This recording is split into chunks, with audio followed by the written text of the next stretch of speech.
Kaum ein Thema hat in den letzten Wochen so die Gemüter erhitzt wie Artikel 13, der umstrittenste Paragraph der neuen EU-Urheberrechtsreform. Und der Countdown läuft. Bald schon soll im EU-Parlament über Artikel 13 abgestimmt werden. Das hat wiederum euch dazu ermuntert, mir viele Fragen zu stellen. Nicht nur in den Kommentaren, sondern auch per E-Mail. Und eine der dringendsten Fragen war: Wie läuft Artikel 13, wenn er denn kommt, jetzt in der Praxis? Oft hat man gehört, YouTube soll es nicht mehr geben. Manche sagen, Foren soll es nicht mehr geben. Was ist denn jetzt wahr? Und ich möchte anhand eines ganz konkreten Praxisbeispiels einmal erläutern, wie unsere Welt aussieht, wenn Artikel 13 wirklich kommt. Und ich bitte euch, das Video zu teilen, zu liken und an eure Politiker zu senden, damit die sich bitte einmal anschauen.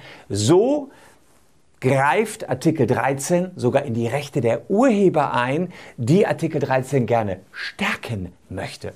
Bitte schön.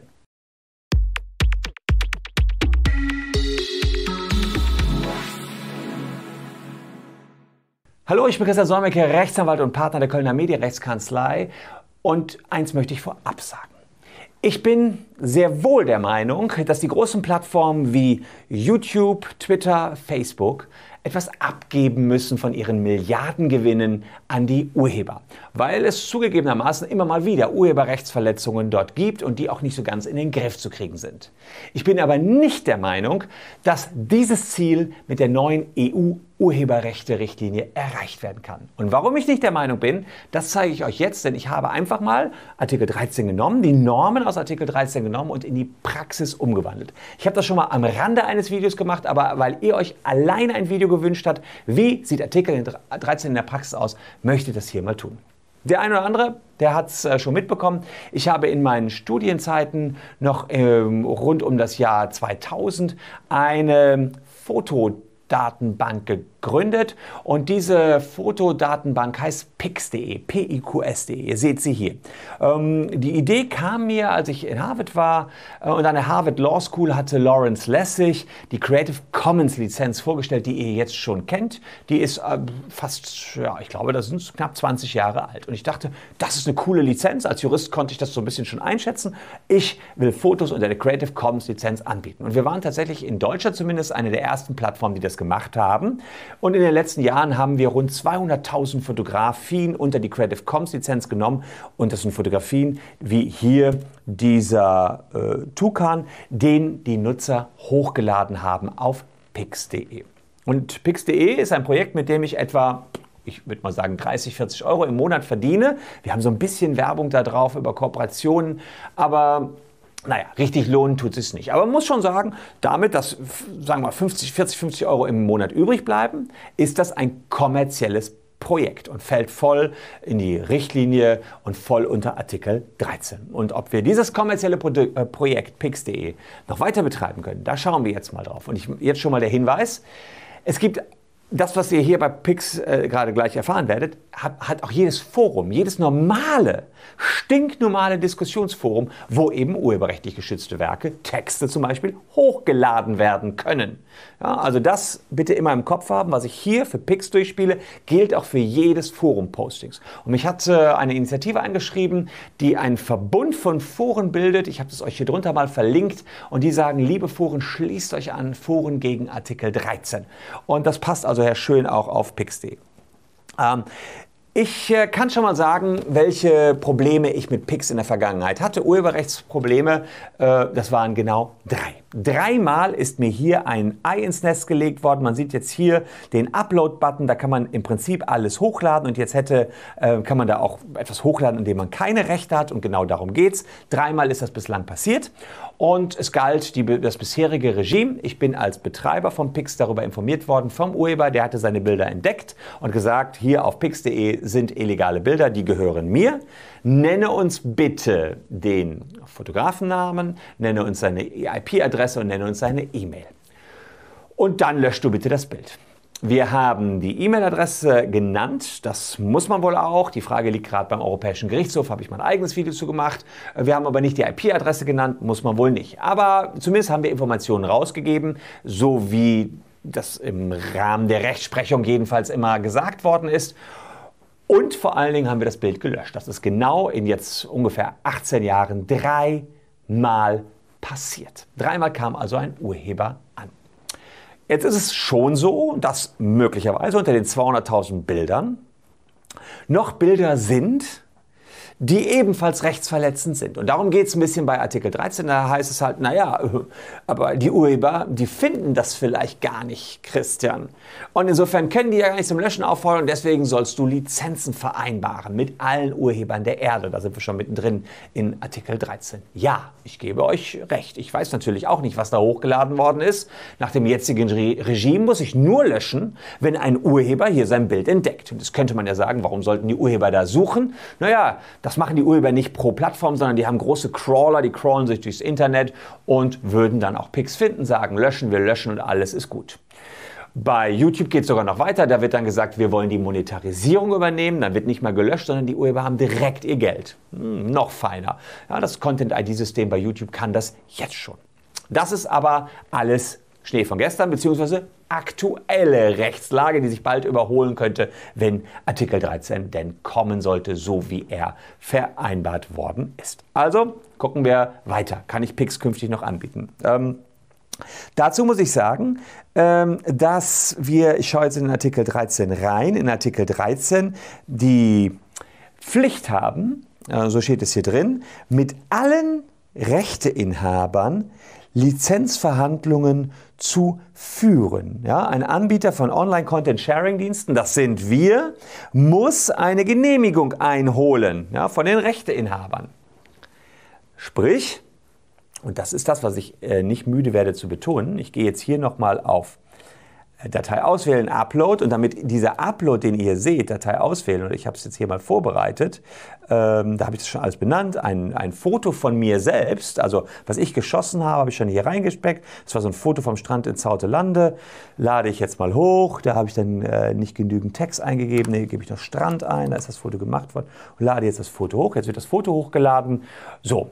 Aber bevor das passieren darf, bevor ich das Foto hochladen darf, muss ich erstmal Verhandlungen mit allen Rechteinhabern geführt haben.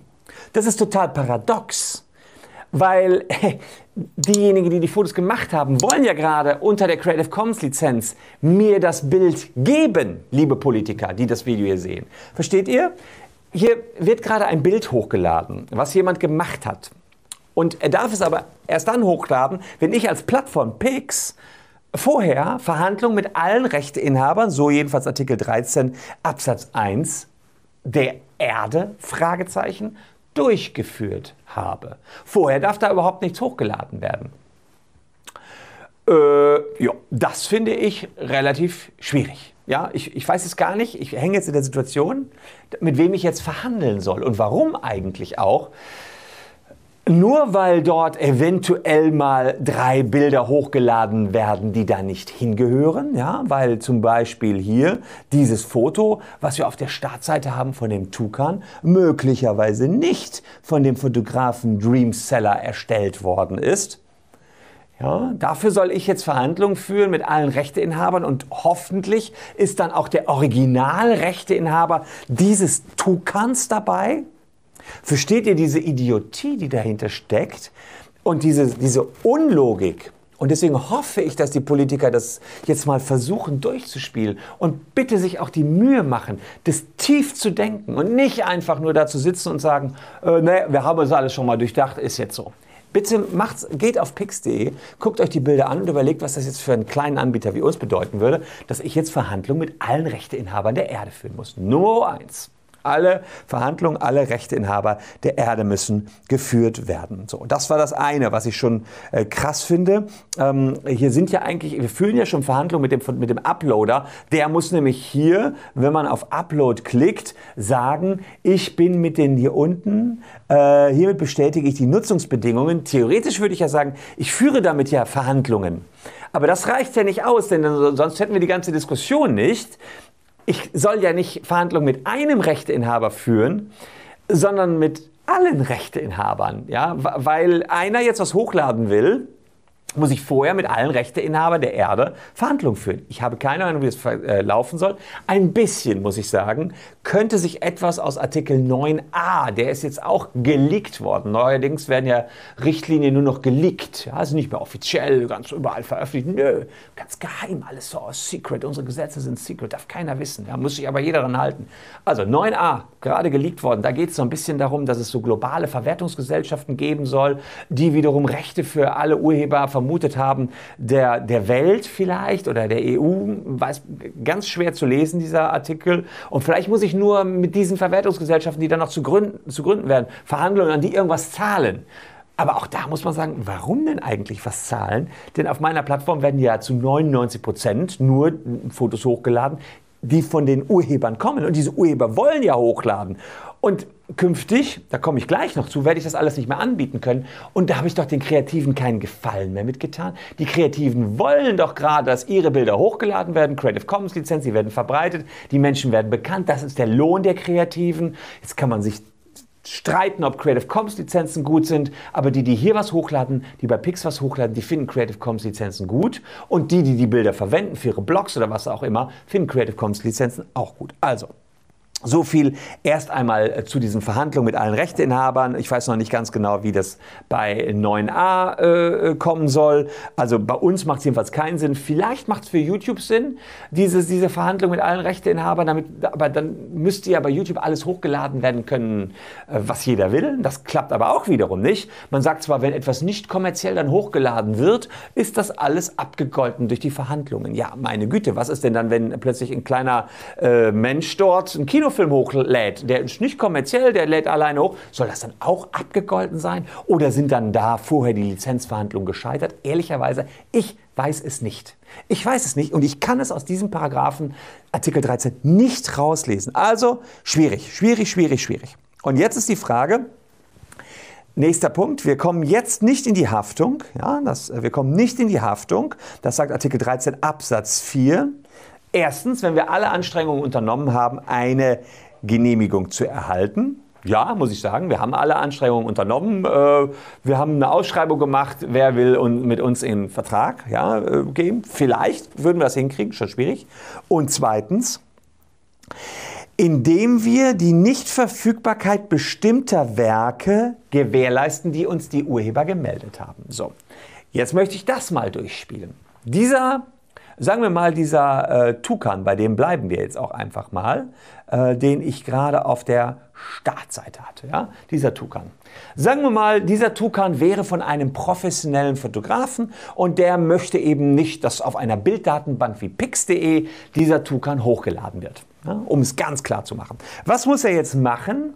Nach Artikel 13 Absatz 4b, er muss uns diesen Tukan als Original, als Blaupause quasi zur Verfügung stellen. Ich könnte mir jetzt vorstellen, jetzt sage ich euch einen Upload-Filter. Der Upload-Filter würde jetzt wie folgt funktionieren. Dieser Rechteinhaber müsste jetzt auf Upload gehen und seinen Tukan hier hochladen.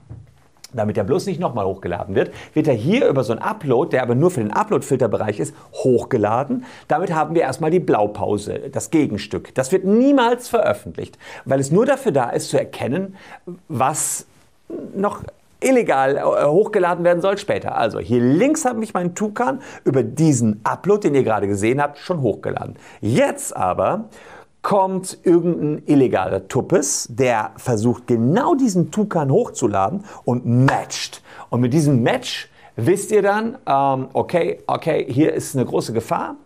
Hier sind illegale Inhalte und die dürfen nicht hochgeladen werden. Jetzt sagt aber Artikel 13 weiter, dass ich als Pix jetzt nicht einfach den Upload blocken kann. Nein, könnten ja Zitate sein, Memes und was auch immer. Jetzt muss ein Mensch kommen und kontrollieren, ist das zu Recht geblockt worden.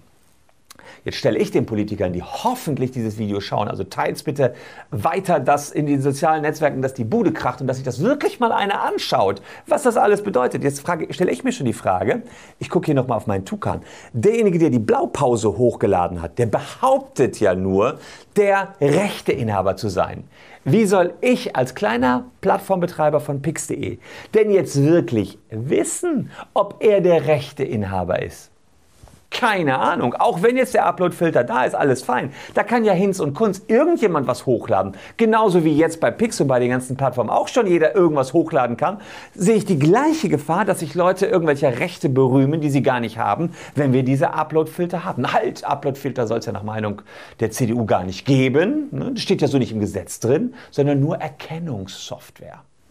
Auch noch ganz interessant, dass es soll keine Upload-Filter geben, sondern nur Erkennungssoftware. Was anderes als Upload-Filter sind denn Erkennungssoftware? Dann wird teilweise noch kolportiert, dass man sagt, naja, oder sie machen es irgendwie anders, dass das verhindert wird. Ja, das ist so, wie wenn ich euch sage, kommt in 8 Stunden von Frankfurt nach New York. Ihr müsst aber nicht mit dem Flugzeug fliegen.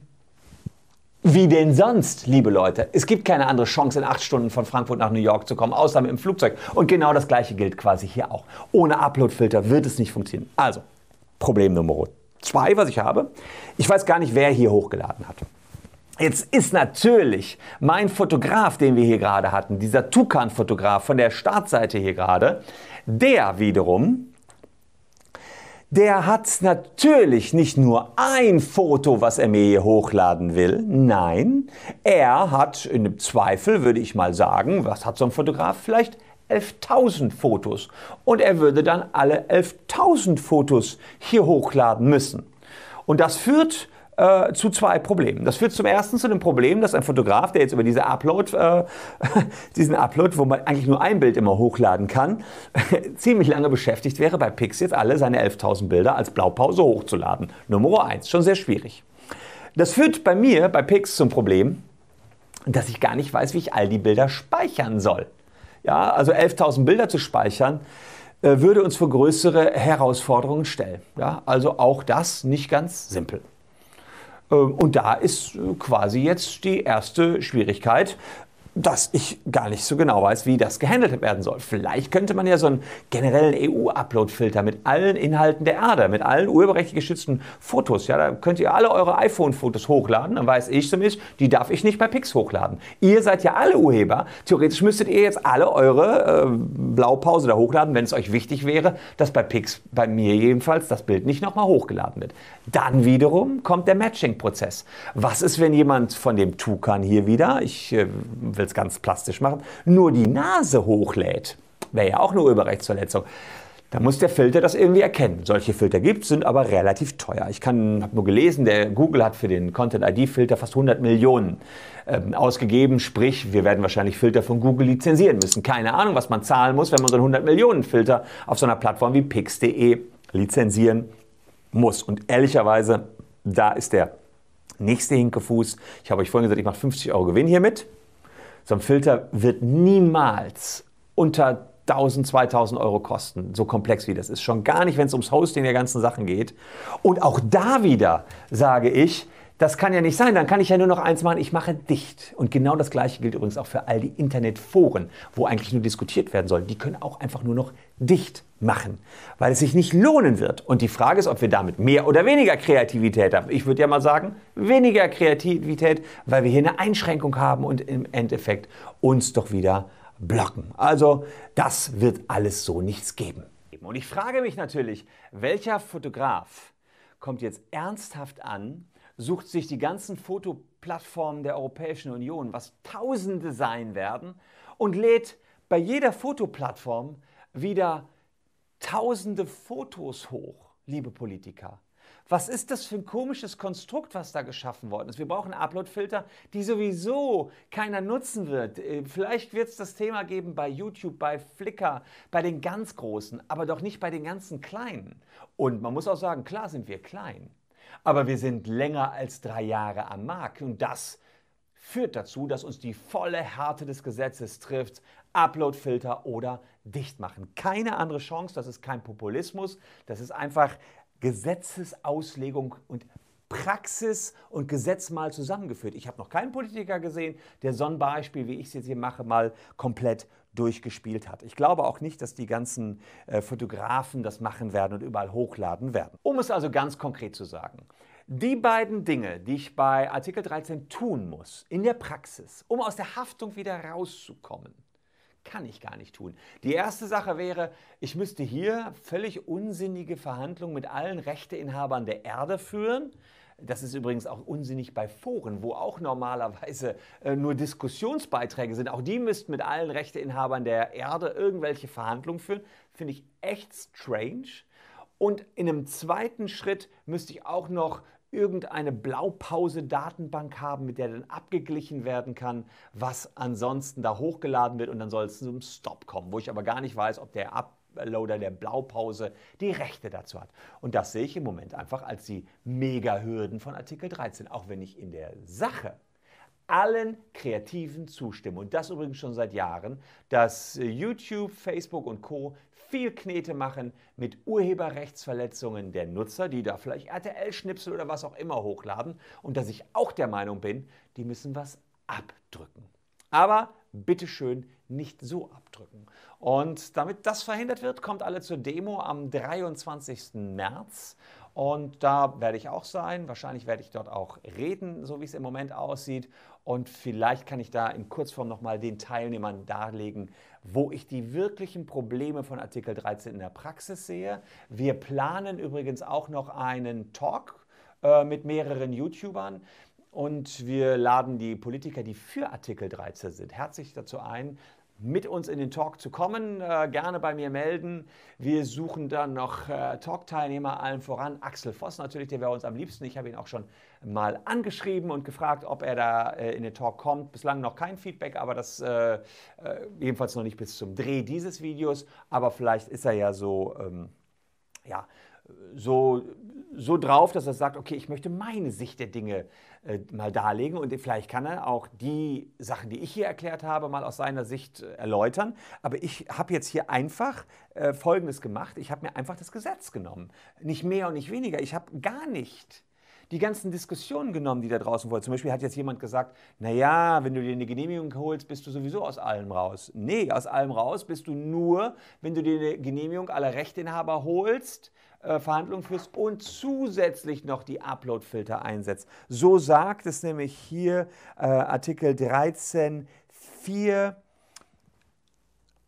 A und B, alle Anstrengungen unternommen hast, also du kommst nicht in die Haftung, wenn du alle Anstrengungen unternommen hast, um eine Genehmigung zu erhalten, also man hat zwar keine bekommen, man versucht eine zu erhalten, gut, hat sie nicht bekommen und dann eben Upload-Filter bekommen hat. Sprich, wenn ich jetzt tatsächlich eine Genehmigung bekommen sollte von allen Rechteinhabern der Erde, bräuchte ich keine Upload-Filter mehr, weil dann hätte ich eine Genehmigung von allen. Aber das ist doch, da flippe ich aus. Ja, ich weiß nicht, wie das funktionieren soll, dieses Konstrukt von allen eine Genehmigung holen. Das ist auch viel zu lapidar formuliert. Ich muss das einfach nochmal vorlesen. An Online Content Sharing Service Provider shall therefore obtain an authorization, eine Genehmigung from the right holders,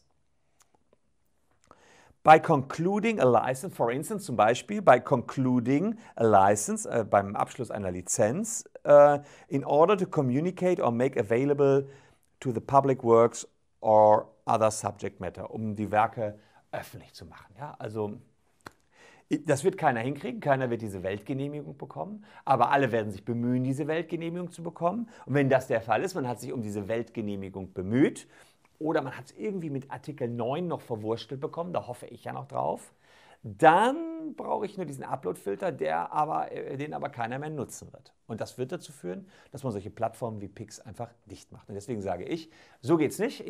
Wir arbeiten hier gerade an einem Gegenvorschlag zu Artikel 13. Klar, dass der nicht so kurzfristig beim EU-Parlament mal eben abgestimmt werden soll. Aber ich kann schon eins als Sneak Preview verraten. Der beruht weitestgehend auf sowas wie einer Lehrmedienabgabe. Es ist jetzt schon so, wenn ihr ein CD-Rolling oder einen USB-Stick kauft, dann dürft ihr ja darauf private Kopien machen und ihr müsst was abgeben. Ihr müsst was abgeben in einen großen Topf an die Urheber und dann wird das Geld verteilt. Und vielleicht kann man sowas auch machen für die großen Plattformen, da arbeite ich gerade dran. Vielleicht kann ich euch da einen Entwurf schon in den nächsten Tagen vorstellen. Das würde mich freuen. Das ist nicht ganz simpel, aber wir geben uns jetzt mal die Mühe, machen das, damit wir nicht nur hier kritisieren, sondern auch was Positives bringen. Und ja, es würde mich freuen, wenn ihr dieses Video teilt und überall hin verschickt, wo die Politiker einfach mal sehen, dass Artikel 13 in der Praxis überhaupt nicht funktionieren wird. Es würde mich auch freuen, wenn ihr ein Abo dalasst, falls ihr noch keine Abonnenten dieses Kanals seid. Wir sehen uns hier morgen schon wieder. Was ist morgen? morgen auf diesem Kanal zu sehen geben wird, seht ihr hier unten in der Videobeschreibung. Ich habe mich gefreut, dass ihr dabei wart. Kämpft gegen Artikel 13 in der jetzigen Form, taugt der aus meiner Sicht nichts. Danke fürs Zuschauen, tschüss und bis morgen.